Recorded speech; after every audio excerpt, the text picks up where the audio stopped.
Bonjour à tous, bienvenue dans ce dernier numéro des virées de l'été. Aujourd'hui, j'ai mis ma tenue de sport et je vais aller faire quelques exercices avec Thibaut.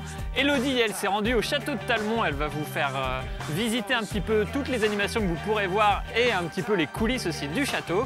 Mais tout de suite, je vais vous laisser retrouver Baptiste qui va nous parler des haricots et des mogettes plus particulièrement.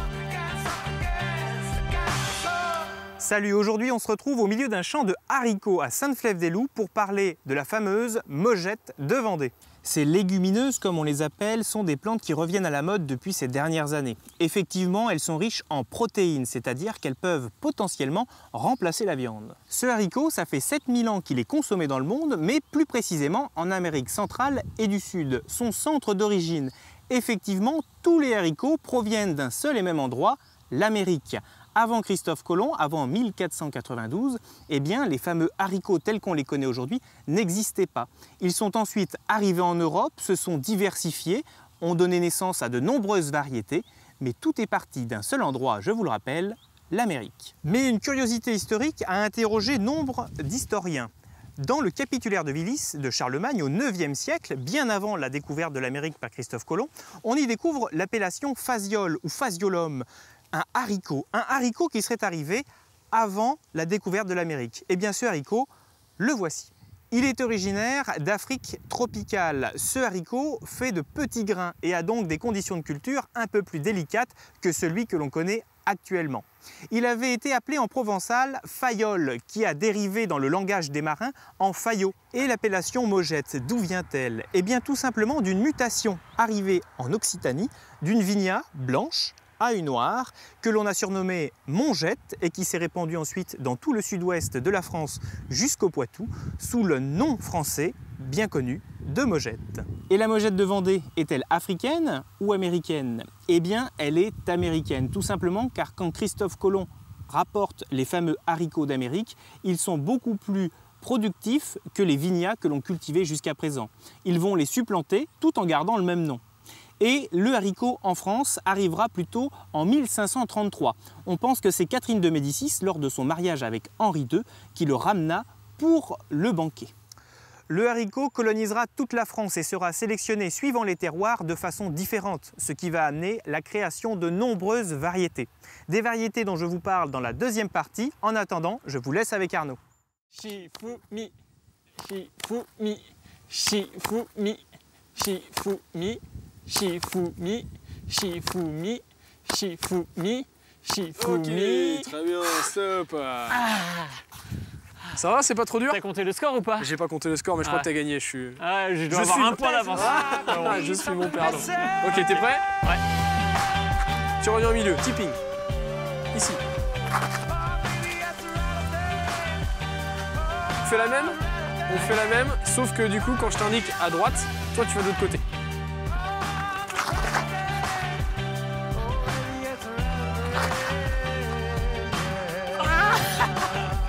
Ok, stop.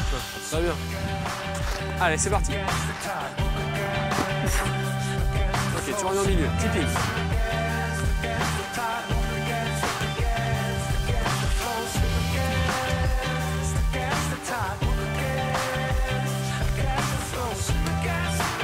On va enchaîner avec maintenant des gammes athlétiques. Ouais. Ça va te permettre de bien te placer et d'éviter de te blesser sur le reste de la séance. Tu vas poser le talon, passer sur l'appui et venir monter sur la pointe de pied.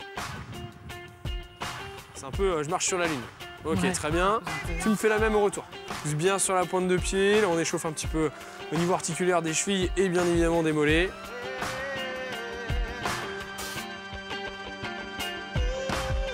Tu vas me faire la même chose au retour. Par contre, tu vas essayer de rajouter les bras. Excellent. On va continuer avec des talons cuisses. Pour échauffer là, ischio-jambier, donc à l'arrière des cuisses.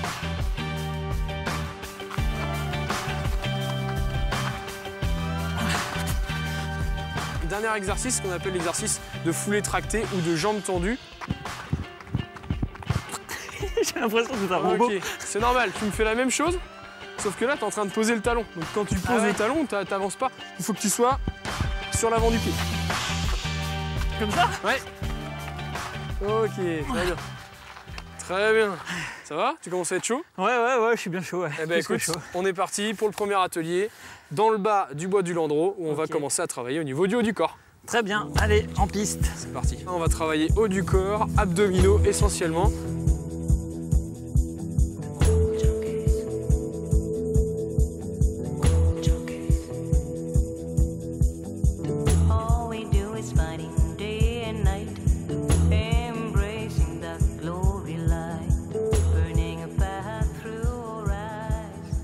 Ça marche, 3 exercices, 20 secondes par exercice et on tourne.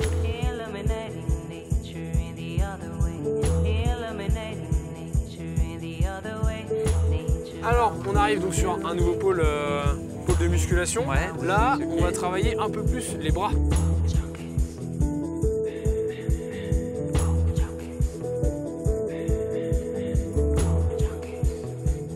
Jambes fléchies, soit c'est vraiment facile, ou soit jambes tendues. Et puis après, traction. Alors on va commencer plutôt light.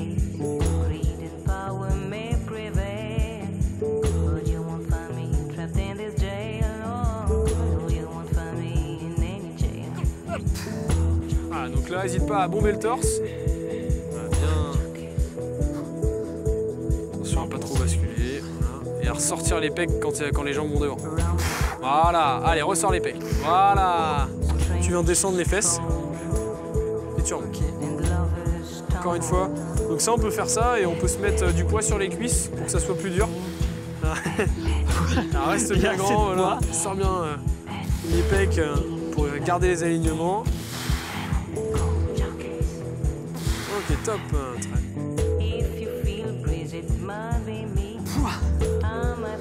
Go. Allez, c'est parti. Là, je me mets au cas où, voilà. Et donc l'idée, c'est que là, on va être sur un exercice qui est vraiment pas forcément facile. Donc on va aller jusqu'à l'épuisement. Ah, c'est pas mal quand même. On est au bout. Encore une ou pas? Alors là, on a travaillé les abdos, les bras, on n'a pas fait les jambes, donc j'imagine que sur les marches, c'est ce qu'on va faire. Exactement, tu as tout compris. Donc on va faire un premier travail où là, on va être sur de la rapidité d'appui. On va travailler donc musculairement au niveau des jambes. Et puis tout à l'heure, on sera sur du jump, sur du saut, où là, on aura un autre type de travail. Ça va chauffer dans tous les cas. Je te rassure, ça va chauffer les cuisses.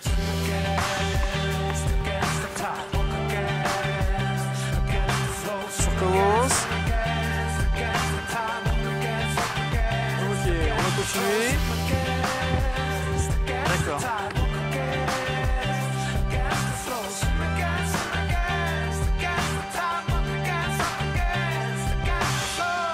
Ici. Ah oui, ok. Ok. Hop là. Ok. Premier exercice comme tout à l'heure, montée de marche le plus vite possible. Sauf que là, je prends le chrono. Ok. Ok. On va faire 4 courses. Et tu dois à chaque fois battre ton record. Ça marche? Allez, on est parti. Quand tu veux. Ok, 1 seconde 31. 1 seconde 19.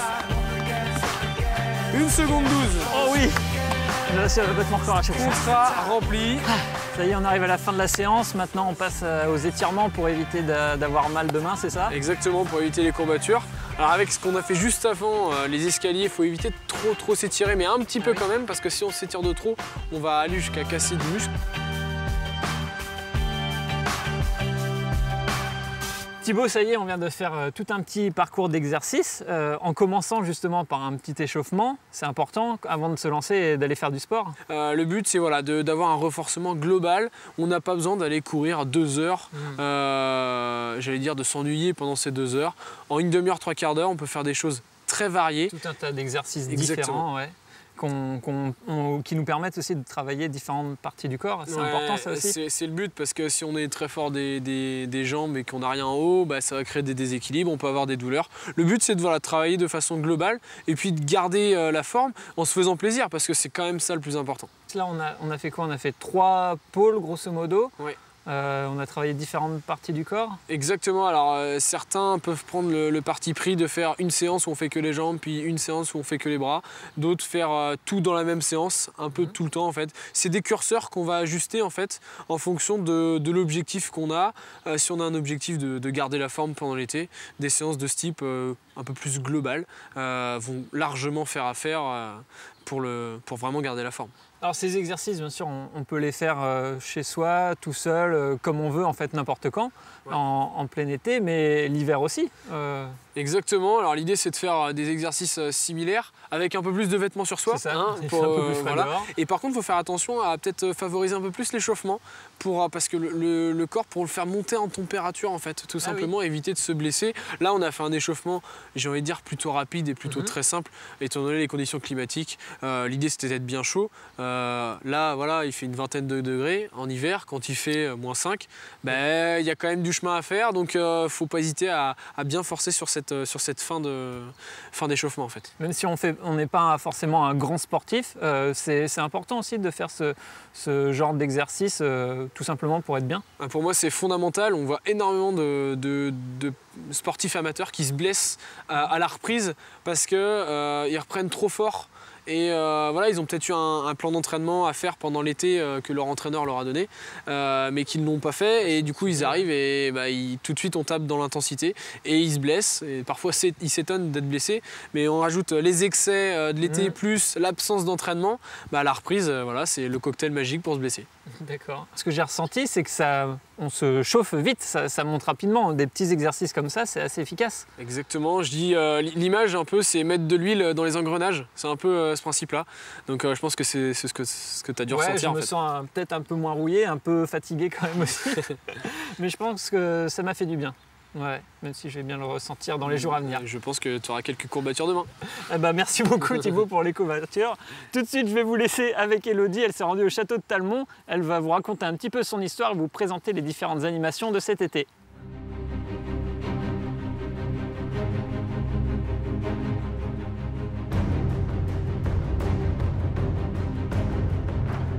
Forteresse médiévale de Richard Cœur de Lion, le château de Talmont est classé monument historique depuis 2009.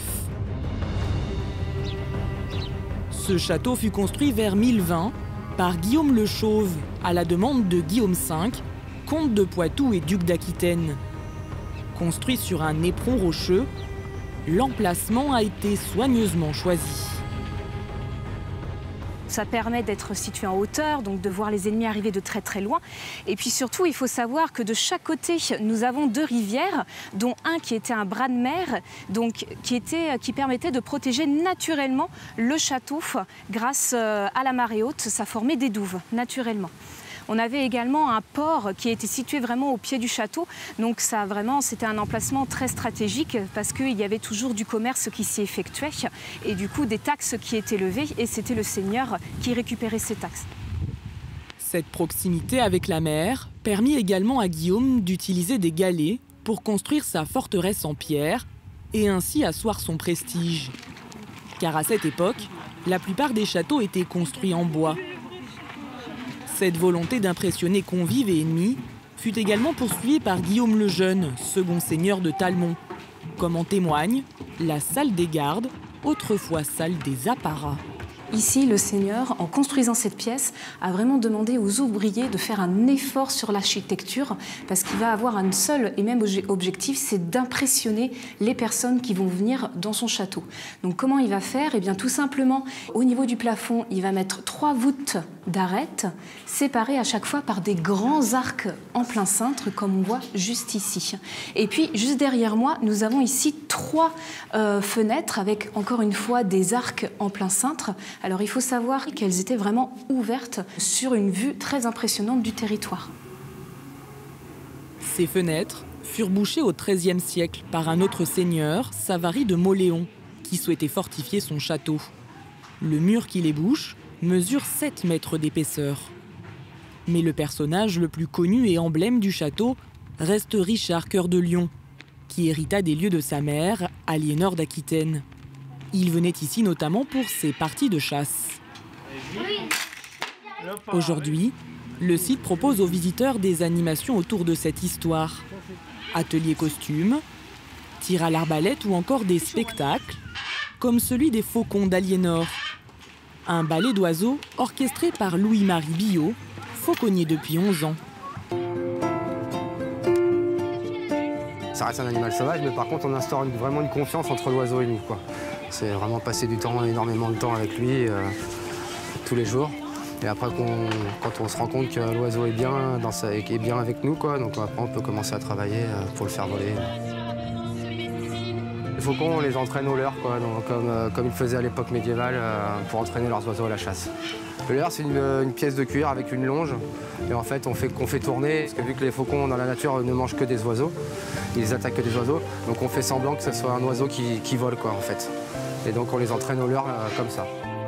Faucons, chouettes, vautours ou encore hiboux, la compagnie Vol en Scène propose ce spectacle une fois par jour du lundi au vendredi.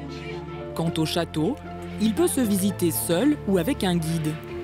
L'an dernier, au mois de juillet et d'août, le site qui est aujourd'hui propriété de la commune a accueilli 42 000 visiteurs. Ah bah finalement on y prend goût à ces petits exercices. Bon, je vous laisse tout de suite avec Baptiste et ses haricots. De retour à Sainte-Flève-des-Loups, dans ce fameux champ de haricots, pour cette fois-ci parler diversité. Il existe en réalité 3 sortes de haricots sauvages que l'on retrouve traditionnellement en Amérique. Le haricot de Lima, que l'on appelle le Phaseolus lunatus en latin. Le Phaseolus vulgaris, le haricot lingot, tel que la Mogette de Vendée, comme ici, et le fameux haricot d'Espagne, le Phaseolus coccineus. Tous 3 sont les haricots les plus consommés en Europe et dans le monde. C'est ceux qui ont eu la primeur des conquistadors lorsqu'ils les ont ramenés. Je vous ai fait une petite collection de haricots issus du Conservatoire du potager extraordinaire pour vous montrer toute cette diversité.